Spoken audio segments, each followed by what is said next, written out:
Week 4 of the 2025 NFL season is here, and we're making some changes around here. First off, sorry to say, no more weekly NFL reaction videos. I just don't have the time to make those and these prediction videos at the same time, and honestly, I have more fun making the prediction videos here, and I feel like I have somewhat more fun things to say in these videos than I do in the reaction videos. I'll try to incorporate the content that was in the reaction videos in the prediction videos here and just talk about last week's games in brief, like go over a few highlights when it's appropriate, when the team comes up in question. But then, yeah, aside from that, that's no more reaction videos. They don't do it as the prediction videos anyway, so maybe next year I'll have time to do both reactions and predictions at the same time. Second big change that's brought about by week 3 being an absolute ball buster for, not just me, but a lot of people last year who sold their souls to Vegas. Not last year, last week. So as you can see over here, my record is getting a little more shabby now. I have gone 8-8 in week 3, which is my worst prediction record. Now fallen down to 31-17. So I'm at like nearly not quite a 75% completion rating. But then we go down to the bets here, and I got my teeth kicked in, shoved down my throat, shat out the other end. We were up 2.26 units going into week 3. Now coming out of it, we are down. Well, I lost 7.17 units. So overall, we're at a net negative of minus 4.91. Now, I didn't say it in these videos yet, but I want to get it out of the way now, or get it out there now, rather. I am saving to buy a place to live, and while I do enjoy gambling on football, I know I can't let it become a problem, and I have to be financially responsible, so I did make a self-imposed rule at the start of the year. For me, I just didn't think we'd be this close to it already. If at any point in the regular season that this number here, over here, I keep forgetting it's fucking mirrored, if this number here, if it comes out to at least -10, like -10 or lower, I should say, because it's a negative number, I'm done. No more sports betting for the entire regular season of the NFL until playoffs happen in January. No more. No parlays, no regular bets, no nothing. You gotta be responsible. That's why you always need to tail responsibly and gamble responsibly. Do never bet more than you are willing to lose. So if I fuck up horribly this week like I did last week, then that's the end for me for the betting side of my predictions. I'll still make the prediction videos because they're fun, but no more sports betting. However, I don't think hopefully that's not going to be the case here, and we can start getting this number back up there. So, with all that being said, let's finally get into the games. Shut your mouth. Let's talk ball. Starting with the Thursday night game tonight, the Seattle Seahawks versus the Arizona Cardinals in a nice divisional matchup. Seahawks are coming off a big win. Not an impressive win, but, anytime you can drop 40 on a team is still nice. They mollywopped the Saints. Meanwhile, the poor Cardinals. Not only did they just barely lose to the injured-ass 49ers team where half of their guys are in the ICU, but James Conner, their star running back, got injured. I forget what it was. It was like, did he tore his Achilles or an ACL injury? I forget exactly, but what matters is that he's out for the year. Trey Benson is now stepping up to be the running back one for the rest of the year. I don't think he'll be able to do as well as James Conner would, so that's a big blow to this Cardinals team, who's already having major problems. Marvin Harrison Jr. is becoming like last year, okay, first year, cut him some slack a little, but he might be a bum. He might be a bust. He is dropping the easiest passes. You and I could go out onto the fucking NFL field that they play on and see the most. It's not like he's under heavy coverage or multi-man coverage. he's like looking at the ball, like seeing it, like you're playing catch with your dad in the backyard or something. He's like throwing it. Kyler's throwing it up. He's seeing it, and he's like watching it come down. But he then just bounces right, goes through his hands, bounces off his chest, hits the floor, looks at it, and just like, how did that happen? It's really bad look for who should be the star receiver of this Cardinals team, who cannot seem to escape the purgatory of mid that they seem to have surrounded themselves ever since the Kyler era, the start of the Kyler era rather. To put it simply, with the way Sam Darnold and JSN, oh my god, fucking JSN might be like it might be one of if not the best receiver of the year so far.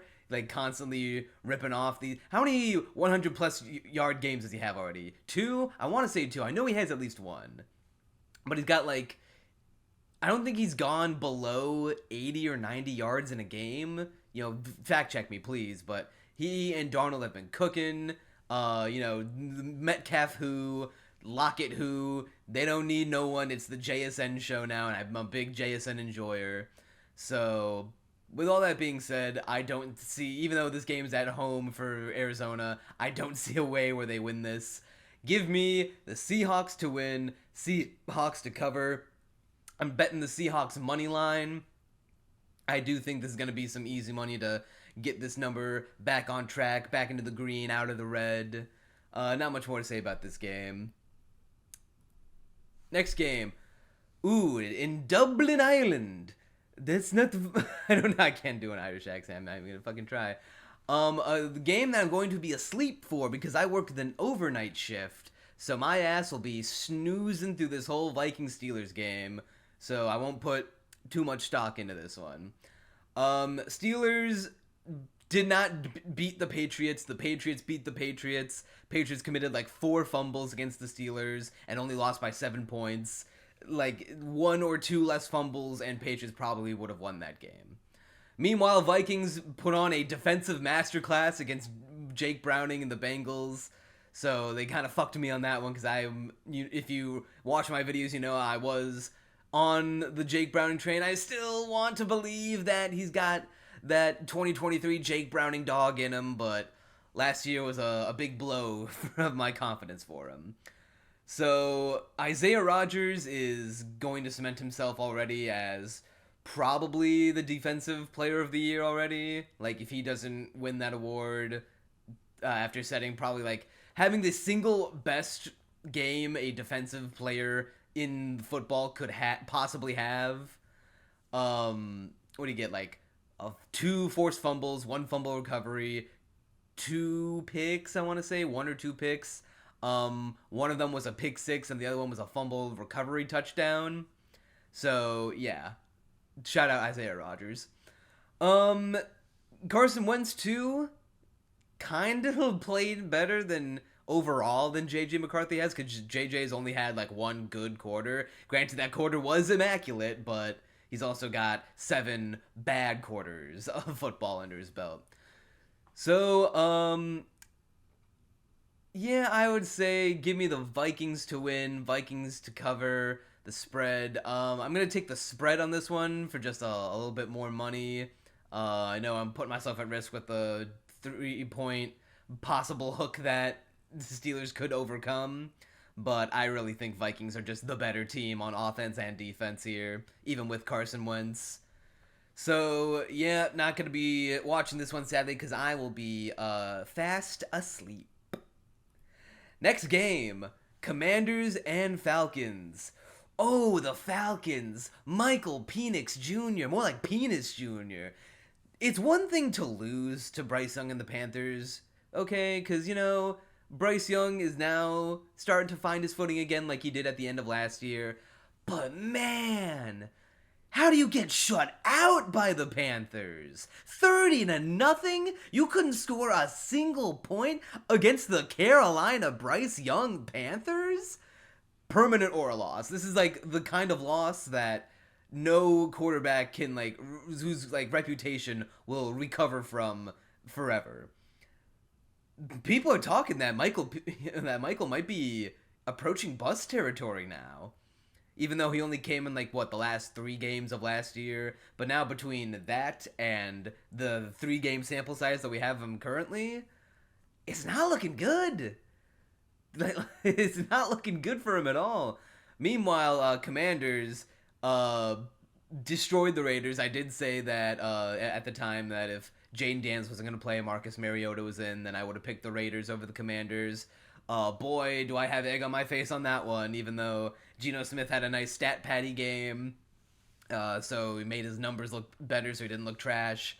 The defense sold for that one. I don't want to harp on Geno. Commanders, they're getting Jaden Daniels back, supposedly. I don't think it's been 100% confirmed yet. But if Mariota is playing the way he played, like he did last week against the Raiders, and Falcons gonna be playing like they have been against the, like they did against the Panthers, there's no way that the Commanders don't win here. Give me the Commanders money line. Gonna be betting that one. Yeah, especially I'm might be getting a better value of it because if JD does play, I imagine once we know for like 100% sure, I imagine that line's gonna go down more until it's not at like minus 120 right now. So Commanders to win, Commanders to cover, betting Commanders money line. We're gonna get this number back up, damn it. Next game, Saints versus the Bills. The Saints are, in my opinion, a very commonly held opinion, I see, the worst team in the NFL right now. They are 0-3. They've been pretty much destroyed. I think they kind of kept it close with the Cardinals in week 1, I remember correctly. Like, they could have won that game, but it's the mid-ass Cardinals, who cares? And they got destroyed by the Seahawks last week, and they got, who played them week 2? I forget who played them week 2. I don't know. I think it was the Rams. Might be wrong. I don't know. All I know is that they've not looked good. They keep trotting out Spencer Rattler, even though I'm pretty sure he's like net negative on his games. Excuse me. One win-loss record now. Meanwhile, the Bills might be the best team in the league. They pulled off that amazing comeback against the Ravens week 1, which might already be game of the year. They destroyed the Jets, not too impressive, and they got tested by the Dolphins at first last week in the first half of last Thursday Night Football. Then they proceeded to take the game away because the Dolphins got in their own way, hit the Bills punter on a 4th down punt. Bills got the ball back, got a touchdown off it. The game was dead and buried there. So, as you can see, there's like the biggest gap so far of the year. I would be surprised if we see a bigger favorite versus underdog money line this whole year. It's probably, honestly, it's literally the worst team in the league versus the best team in the league. So, we've got a 16.5 point spread, and a minus 1,600 money line. Obviously, I'm picking the Bills here. There's nothing to be said about why I'm doing that. The question is, do I bet this game?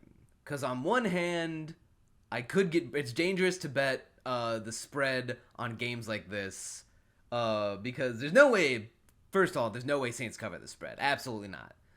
But do I take the Bills that wide of a spread? Maybe. I definitely have more faith in the Bills covering the spread than Saints covering it. But I'm doing one better. I'm taking it all the way up. I forget what I made this bet earlier. I need to double check what I took it at. Okay, yeah. Bills were able to beat the Jets by 20 points in week 2, and the Saints are worse than the Jets. I think that the Bills are able to put at least 20 on the Saints' heads when the clock hits 0. So give me the Bills minus 19.5. I will be betting that. I think I got it at plus 130. So we'll be getting like a unit plus off it if it wins. It's all in the name of trying to get this number back up into the green. Because if it goes beyond -10, we're done. This is a make or break week for me. Next game. Browns versus Lions. Ironically, I don't know if I should say ironically, but funnily enough, both of these teams are coming off of wins. Not only did the Lions upset the Ravens in Baltimore, the Browns upset the Packers. Super Bowl, big, bad, scary contender Packers. That Browns defense made the Packers offense look stupid. Like, they couldn't get anything done. Packers only ended up scoring 10 points that whole game, and I think the only touchdown that they scored was on their third-string tight end, because that's how much the Browns were covering their top guys. Meanwhile, the Lions kind of just straight up outplayed the Ravens. If you remember my prediction video from last week, I did pick the Lions to win that game because I'll never pick against my Lions team, but I did say I would not be surprised, and I'm low-key wasn't low-key, I was just pretty much expecting the Ravens to win that game, because I didn't know which Lions team was the real one. Were we the weak one, dysfunctional, couldn't get anything happening team that we played against the Packers, or were we the dominant last year looking selves in week 2 where we put our penis into the mouths of the Bears and dropped 50 on their heads? After this Ravens game, there's no question the Lions are all the way back. Ben Johnson was never the guy. It was always Dan Campbell. Anyone who says otherwise is a fucking moron. John Morton and Kelvin Shepard. They're all doing a really good job so far. I can't believe they just...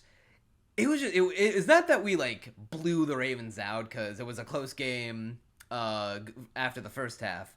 But then, once it hit quarter 4, we just took the lead, ran off on it.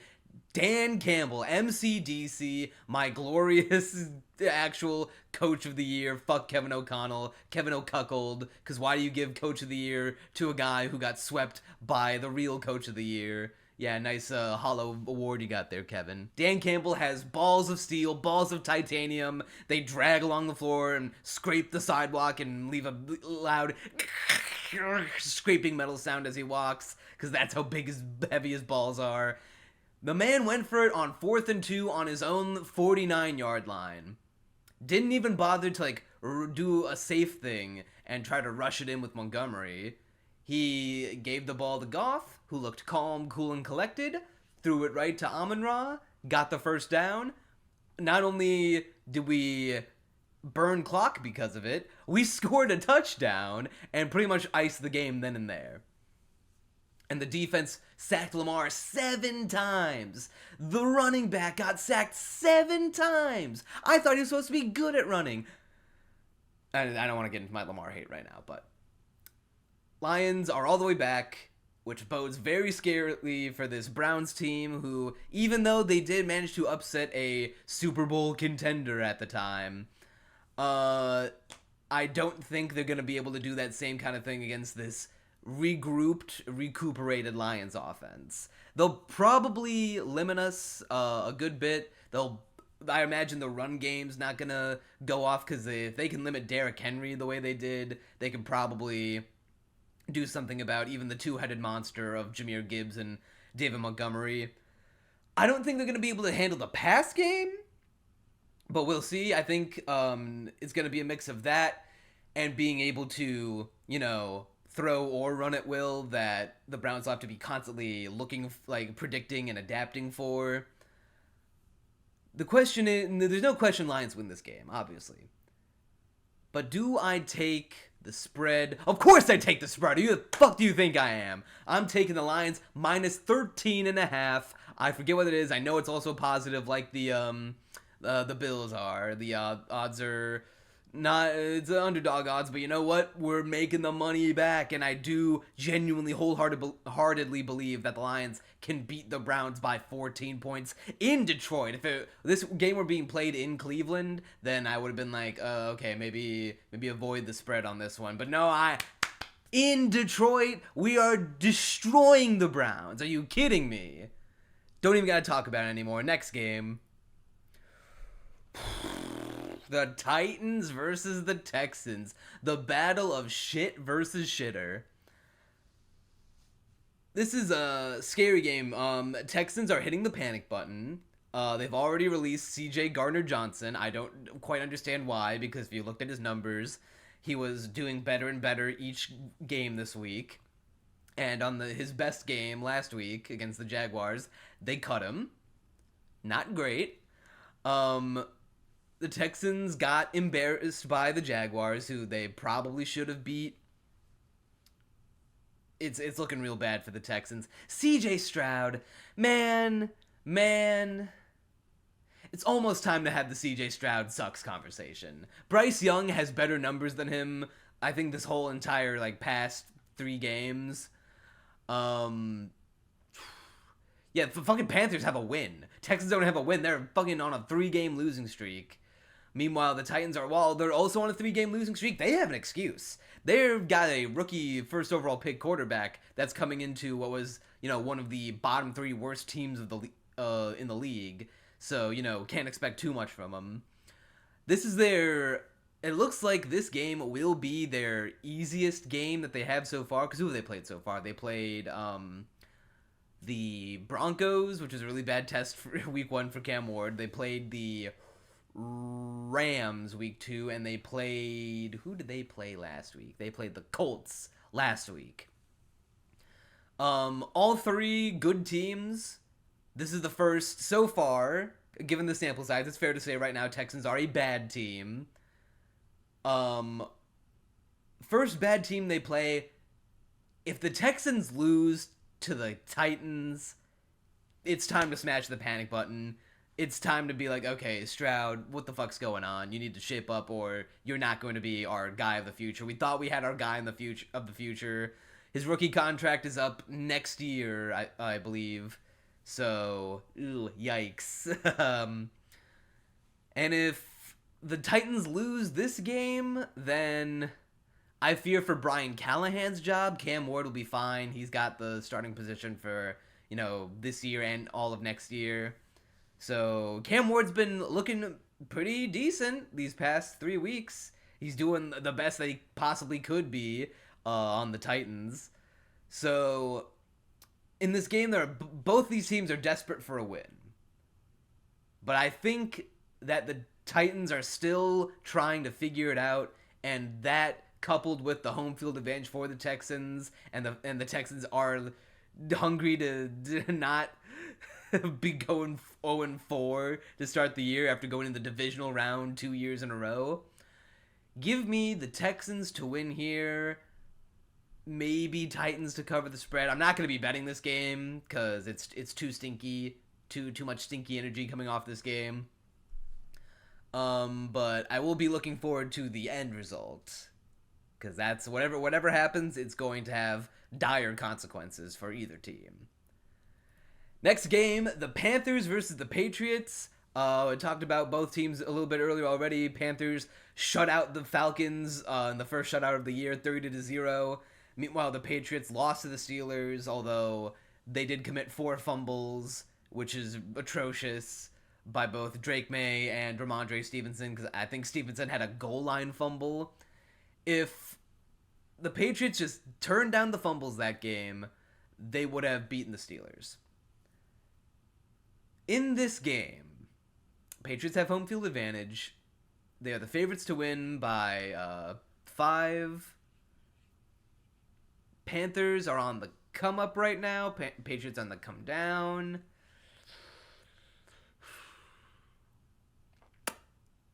This one's hard to pick. I'm not going to be betting this game, straight up. I think I will take the Patriots to win this one. I think the Panthers will cover the spread.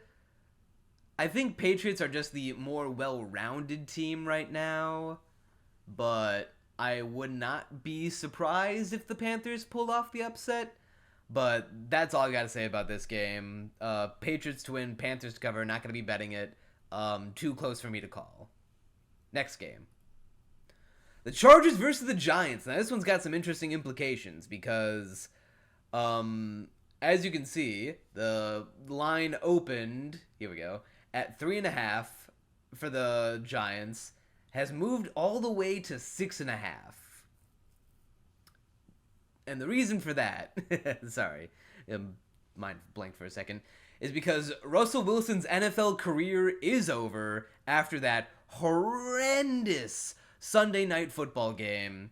I will remember the 21st night of September where Russell Wilson ended his long-tenured NFL career by just shitting his pants against the Chiefs. He looked absolutely horrible. He threw only horrible interceptions, moon balls that either didn't reach his guy or got intercepted, or hospital balls that almost took out not only Malik Neighbors, but like one or two other Chiefs defenders too. And then what sealed his fate was Giants made it like down to the goal line. It's like 1st and goal. I think they're on like the 10, 15-yard line from the end zone. Russ threw it every single time. I think, except for one time where he tried to QB sneak it in himself and the Chiefs caught him.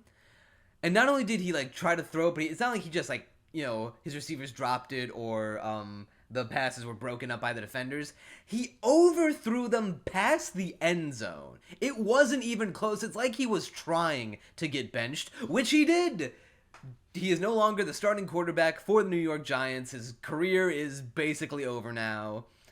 Jackson Dart has been named the starter, so he did get a couple plays in during the Giants-Chiefs game last week, but now he is being thrown to the wolves, quite frankly, against this Chargers defense. Chargers win this game, obviously, unless Jackson Dart is like the second coming of Christ himself. I do think Chargers will also cover the spread, because I don't think a rookie like Jackson Dart, even though the Giants liked him enough to trade back into the first and take him towards the end of the first round, even after spending their first round draft pick on Abdul Carter, I don't think that the Giants have what it takes to overcome this, you know, Chargers team that's playing out of their minds. They're playing out of their minds. There is no more if man with Justin Herbert. It is now man. The here and now. And the here and now is that Madison Bears pussy has given him post-nut clarity, the likes of which we've never seen before in humanity. And he's playing out of his mind. The Chargers are 3-0. They swept their entire division so far. I do think that the Chargers will cover the spread and win the game. I'm betting the Chargers minus 6.5. Jackson Dart could fuck me up on this one, so it's a little risky, but this Chargers defense is nice. This Chargers offense is even nicer. Keenan Allen is back like he never left. I like this position for me. You know, good luck, Jackson. Sorry that the Giants were too eager to throw you to the wolves instead of waiting a week to trot you out against the shit-ass Saints next week. Next game, the Eagles versus the Buccaneers. Now this one is interesting because if you know, ball knowers know that the Buccaneers seem to be the Eagles' kryptonite. The last 5 games, Buccaneers have beaten the Eagles 4 times, one of which, I think at least one of which in the playoffs, where they completed the horrendous Eagles late season collapse in 2023. However, this is a whole new Eagles team, even though the Eagles also did lose to the Buccaneers in the regular season last year, where they did also get blown out, embarrassingly enough.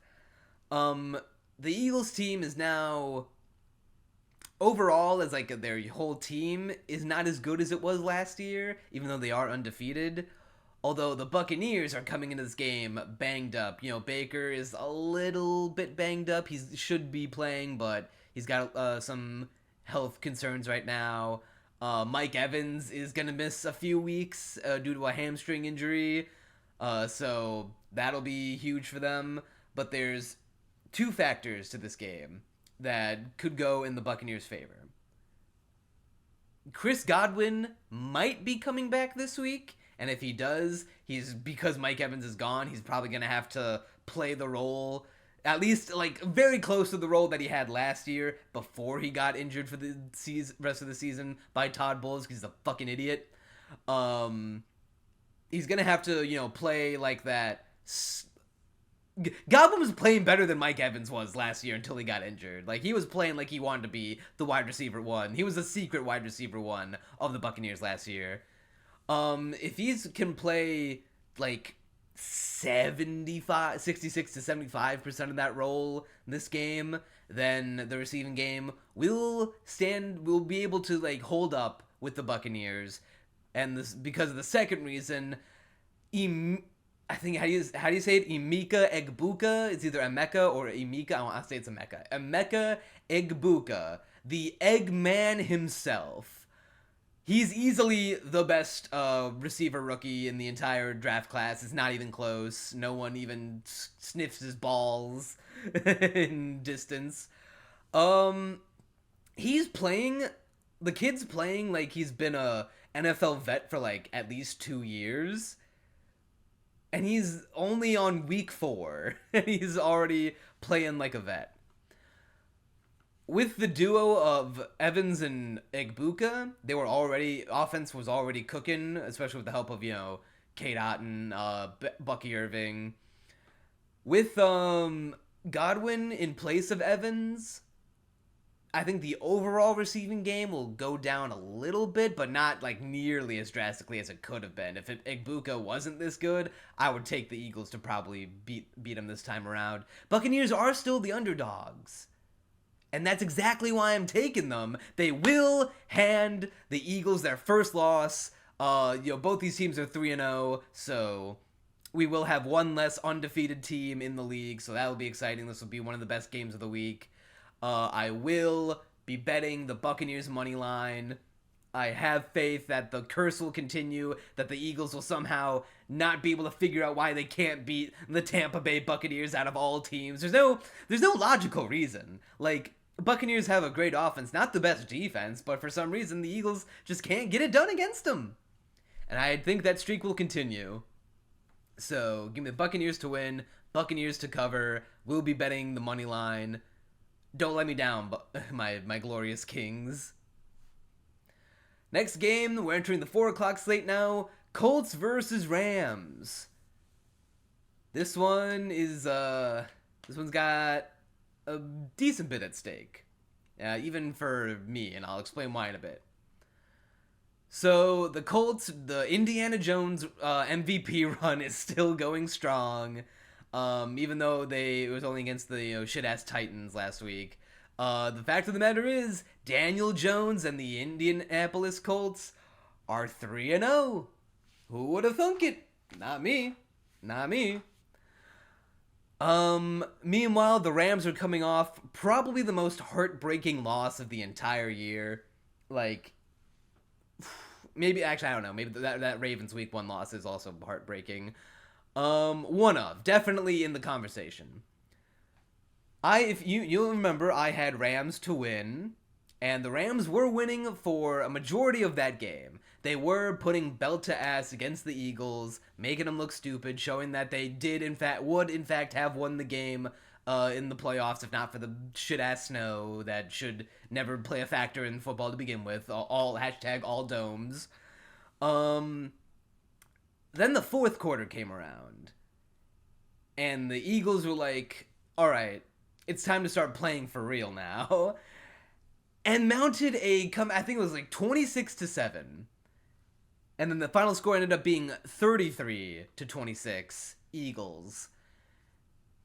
Rams were set to kick the game-winning field goal to ice the game, to take the lead and therefore ice the game. Not only was the kick blocked, but Jordan Davis picked up the ball, ran it down the field. The clock was already at 0, but because the ball was still live, the play continued. Ran it all the way down the end zone. Touchdown. Final score, 33-26.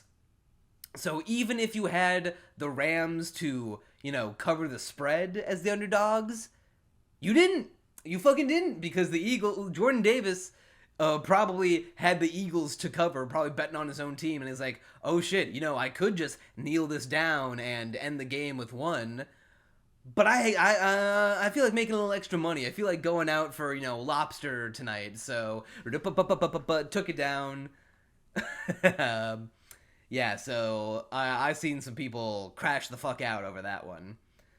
Heartbreaking loss to the Rams. They should have won that game. They just couldn't finish the job. Unfortunate to see. So they are coming into this game with less momentum, but they are angry.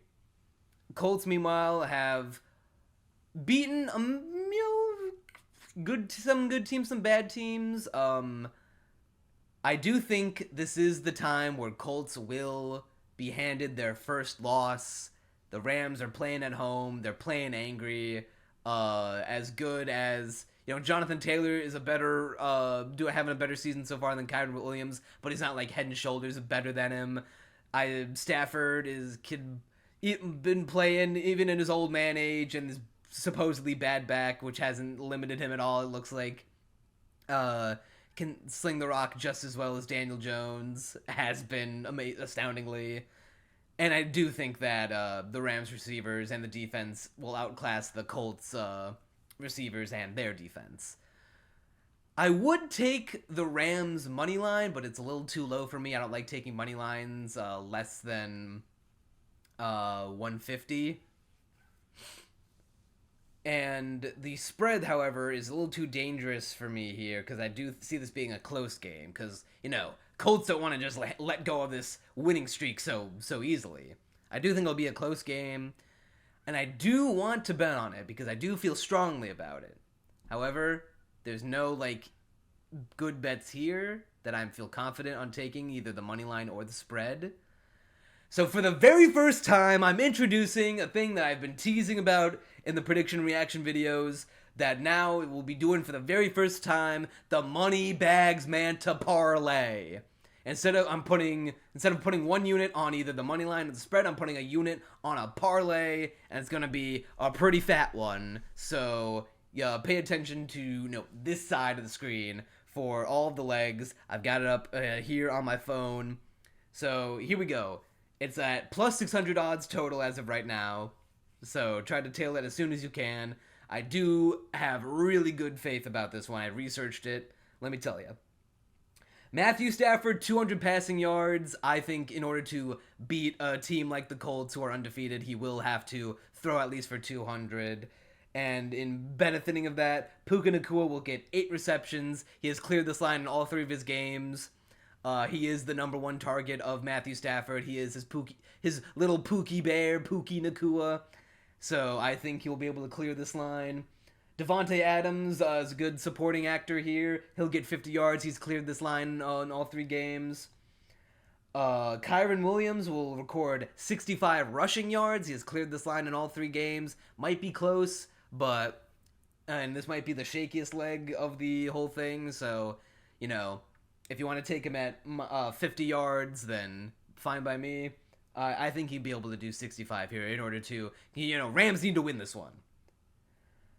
Then I have on the Colts side, I've got Daniel Jones at 175 passing yards. I have it low here. He's cleared this line in all 3 games because they're losing, and I want to, make sure that I get the most value out of this as I possibly can while taking the safe picks here on the Colts side.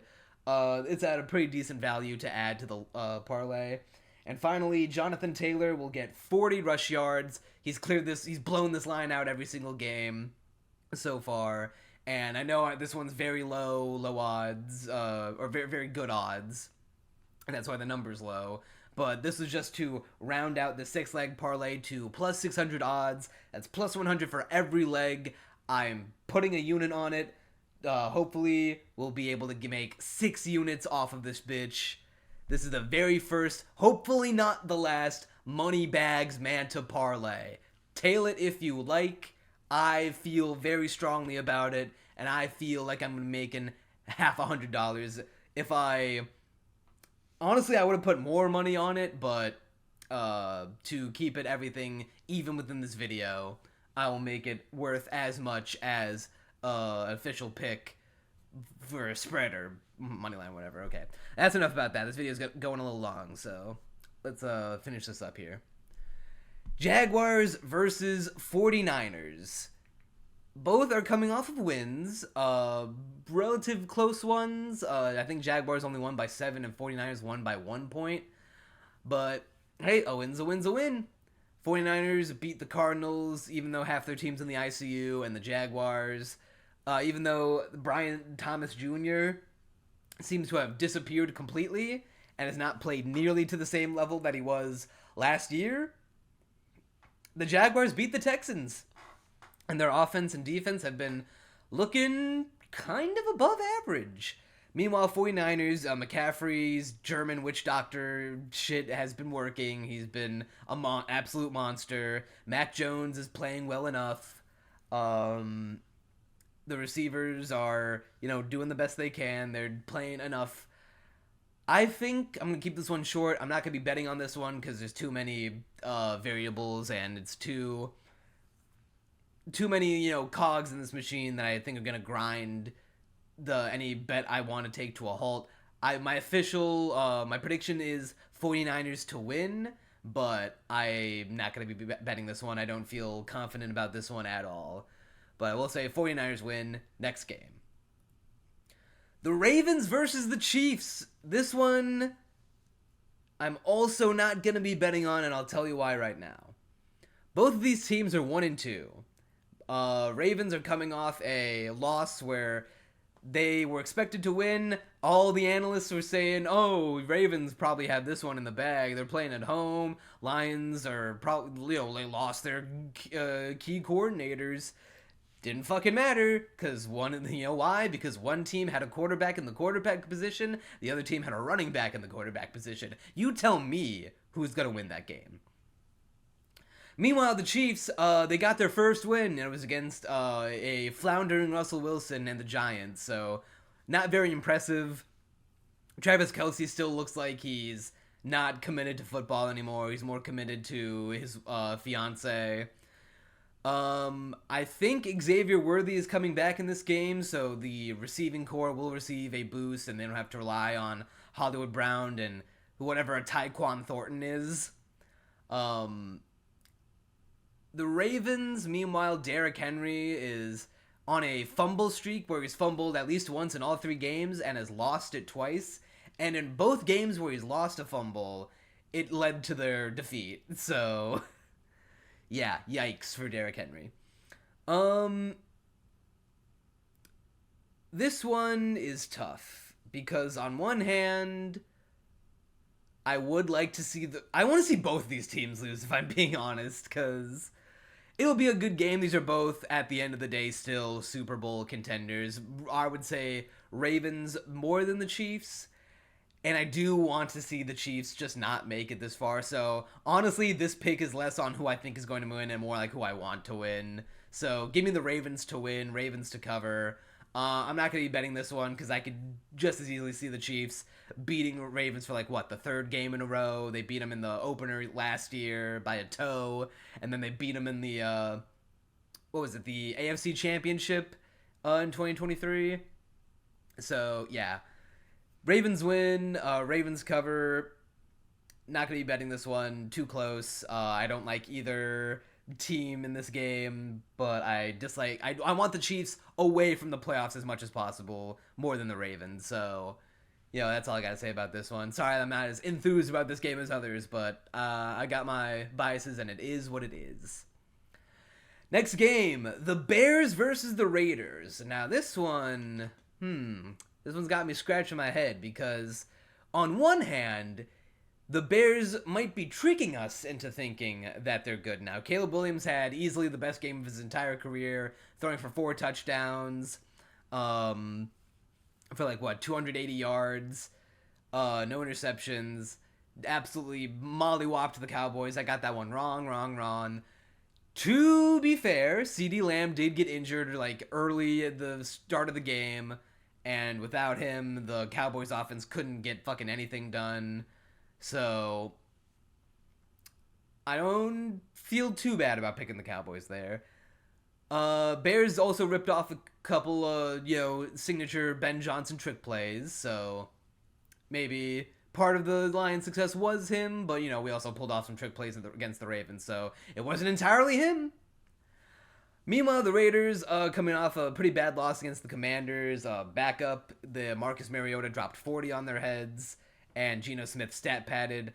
The defense that once seemed to be the saving grace of the Raiders has seemed to have disappeared now. So this is interesting. Do I take the Bears, who seem to be on the come up, or do I take the Raiders, who, while their offense is not bad? Trey Tucker, man, if you had Trey Tucker in your fantasy league, you probably won that week. Odds are you didn't, because his ass was on the waiver wire for most everyone, but if you did, ooh boy, 40 points, 40 fantasy points, had 8 receptions for 140 yards, I want to say, and a touchdown. Yeah, crazy week for Trey Tucker. I will take the Raiders here, because I'm not going to buy into the Bears hype, because they played the Cowboys defense, who might have... Now that Mike is gone, and it seems like everyone is just not playing like they want. I think Trayvon Diggs is still injured. I think this Cowboys defense is just garbage now.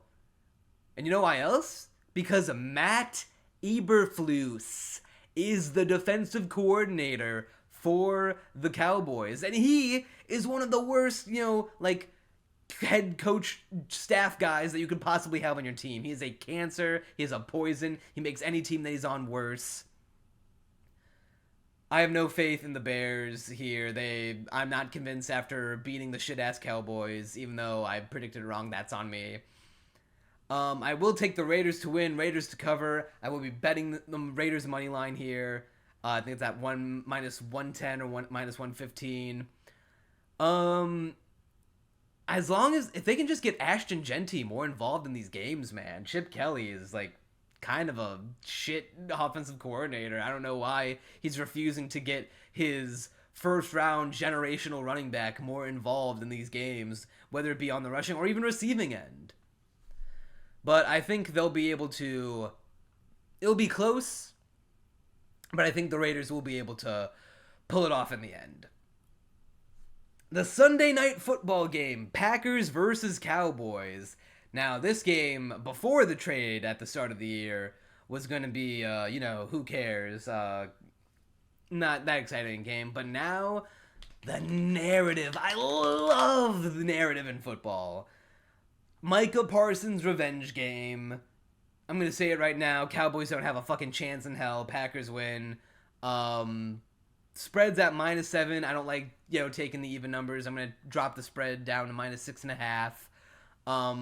I'm a little scared to take it any higher, because I thought about taking it Packers -9.5 to get, plus odds, but there is a small part of me that fears that, Dak doesn't want to be embarrassed too much, so he might pull an amazing game out of his ass, and the Cowboys defense might clutch up enough.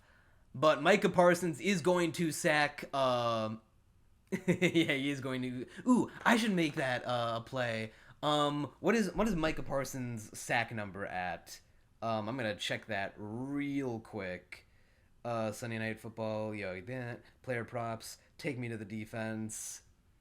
Micah Parsons, 1 sack -160. Ooh. I probably should. It's going to happen. Micah will sack Dak Prescott once. Maybe I'll do a parlay. You know what? One more little Moneybags Manta parlay. We'll do Micah Parsons, and we'll do Packers -6.5. Right? I think that's it. What? Let me check. What are the odds on that? Packers -6.5. Okay, that's +150. You know what? Nah. Yeah. We'll do it. We'll fucking do it. Yeah. Micah Parsons sack, Money Mags Manta parlay, betting it Packers minus 6.5. It's gonna happen. Next game, Jets versus Dolphins. I'm running up to like the hour mark, so I'm gonna keep these last two games short and sweet. Both these teams are 0-3. Jets offense looks capable at times, as do the Dolphins offense capable at times. But this is the battle of shit versus shitter. I think Dolphins are the less shitty team. So I do think that they'll be able to beat the Jets. It will be close. I'm not going to be betting this game because I think it will be close and too close for me to comfortably bet on. Yeah. Oh yeah, Jets blocked a Buccaneers field goal and still lost. So in a week where everyone was blocking field goals. So that was funny. But yeah, no, Jets will always find ways to lose games. And even though I'm betting on the Dolphins collapse, I do think that the Dolphins will win this game. So, not going to be betting it. Final game, Bengals versus Broncos. This is supposed to be a banger, goddamn it. We'll be saying that a lot with Bengals games, missing Joe Burrow.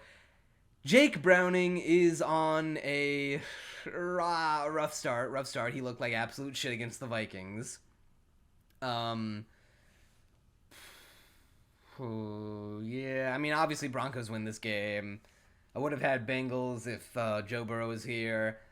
I don't think Jake Browning is going to be able to shine against this Broncos defense, which is like top 5. Maybe like lowered a little top 8 because Broncos are 1-2, and they're coming off of another game where they lost by a field goal. But at the end of the day, the Broncos are the more well-rounded team than a Joe Burrow-less Bengals team. So even the Broncos to win, maybe the Bengals would cover, but I do not feel confident to bet in that game. So those are all my predictions and all of my official picks and parlays for the week 4 of the 2025 NFL season. I'm sorry again for no more reaction videos for the rest of the year. Maybe I'll bring them back around for the playoffs. We'll see. With that being said, thank you so much for watching.